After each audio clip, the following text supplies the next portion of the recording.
So guys, আজকে আমি বানিয়েছি আমার সব থেকে ফেভারিট ডিশ, তালের বড়া। জানি এটা সবারই আপনার ফেভারিট, কিন্তু আমার বেশি করে আর আমার গপু ভাইয়েরও খুবই ফেভারিট।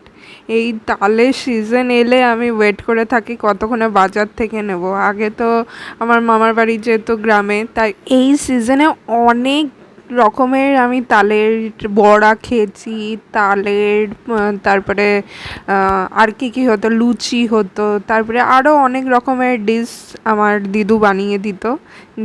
দিদার হাতে আলাদাই জাদু ছিল, সেই জাদুটা আমিও পেয়েছি। তো চলো তোমাদেরকে দেখাই কেমন করে টেকনিকটা ছাড়াতে হয়। এটা তোমরা ডাইরেক্ট এর মাথার মানে ফুল যেটা, সেটা ডাইরেক্টও ছাড়িয়ে দিতে পারো। আর আমি এখানে সুজি নিয়েছি 1 কাপ, 1 বাটি, গ্লুকোজ নিয়েছি, নুন নিয়েছি, আর ময়দা নিয়েছি, আর কাদুকাস নিয়েছি এই পাল্পটা ভালো করে বার করার জন্য। তোমরা এমনি মানে বাটি, ছিদ্র বাটি হিসাবেও তোমরা বার করতে পারো তোমাদের যদি থাকে। তো চলো, এই দেখো, ডাইরেক্ট একবার এদিক আর ওইদিক ঘুরাবে আর বেরিয়ে যাবে।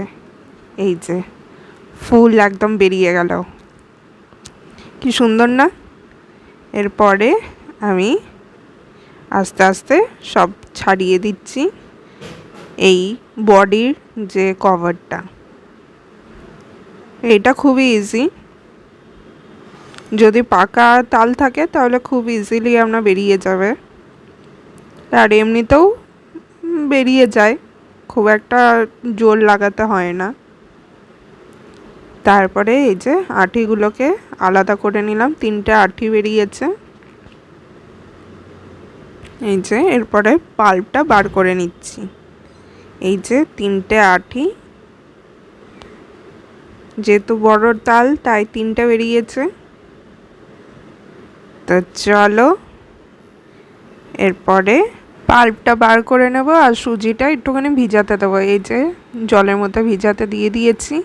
এরপরে আমি কাদুকাসের হেল্প নিয়ে আমি বার করে নেব পাল্পটা। তোমরা বেতের ঝুড়ি বা নর্মাল প্লাস্টিকের ঝুড়ি, মানে যেটা ছিদ্র থাকবে সেই জিনিসে তোমরা করতে পারো। আমার মামার বাড়িতে তো আবার মোড়াই আছে, মানে ছোট্ট আমার যে বড় মা ছিল সে আপনার লোককে দিয়ে বানানো করিয়েছিল। তো ওদেরও আরও ইজিলি আমরা বেরিয়ে যাই খুব তাড়াতাড়ি, আমার একটুখানি টাইম লাগছে। তো এই যে কিন্তু অনেকটা পাল্প বেরিয়ে আসবে কিন্তু এটাতে। আর তোমরা যদি কাঁচা নাও তাহলে একটুখানি জলে ভিজিয়েও তোমরা এই পাল্পটা বার করে নিতে পারো। আর একটা টিপস বলছি, যদি একটুখানি তোমাদের তেতো লাগে তাহলে ফুটালে, মানে একটুখানি বয়েল করলে, নাড়িয়ে চাড়িয়ে নিলে এটা ঠিক হয়ে যায়, মানে গ্যাসে একটুখানি নাড়ি চাড়িয়ে নিলে। আর এই দেখো সুজিটা একদমই সফট হয়ে গেছে, এ দেখো। এরপরে সুজিটা দিয়ে দেবো, তার আগে ফুটিয়ে নিই। এই যে এমনিভাবে তোমরা ফুটিয়ে নেবে। আর এর মধ্যে একটুখানি চিনি এখনই দিয়ে দিচ্ছি, আর যদি তোমরা না ফুটাতে লাগে তাহলে তোমাদের সেই টাইমেই যখন মিক্স করবে তখনই চিনি এসব দিয়ে তোমরা মিক্স করতে পারো। আর কালকে একটুখানি রাখছি, কালকে একটুখানি মানে অন্য কোনো রেসিপি করে নেব। আর এই যে সুজি আর ময়দাটা নিয়ে নিলাম, মিক্স করছি এখন।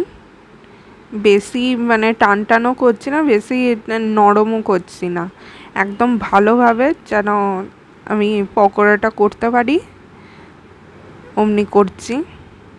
আর সুজিটা দিলে একটুখানি ক্রাঞ্চিনেসও আসে, আর খুবই ভালো টেস্ট হয় কিন্তু। এই দেখো আমার ব্যাটারটা রেডি। তো তোমরাও এমনি করতে পারো। আর আমি একদমই সিম্পল করছি, এর মধ্যে তোমরা তোমাদের মতন ফ্রুটস অ্যাড করতে পারো, কেউ তো আপনার কোকোনাটও দেয়, নারকেল কুচি কুচি করে। আমি একদম সিম্পল তোমরা যেন করতে পারো অমনি টাইপেরই করছি। আমার মা তো এমনি করেই খাইয়েছে।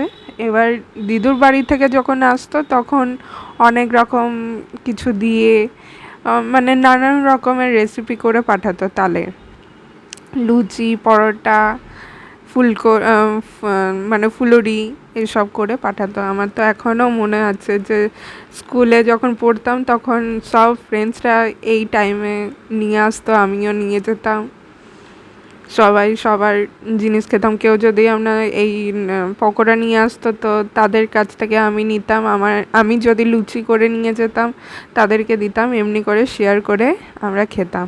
এই দেখো গোল গোল ফুলকো ফুলকো হয়েছে, খুবই সফট হয়েছে গাইস। এটা আমার প্লেট, বাকিটা সবাই খেয়ে নিয়েছে। চলো এরপরে আমি টেস্ট করি। গোপু ভাইকেও দেওয়া হয়ে গেছে। প্রথম তো আমার গোপু ভাই টেস্ট করে বলেছে যে দারুণ, তারপরে সবাই খেয়েছে, তারাও বলেছে দারুণ।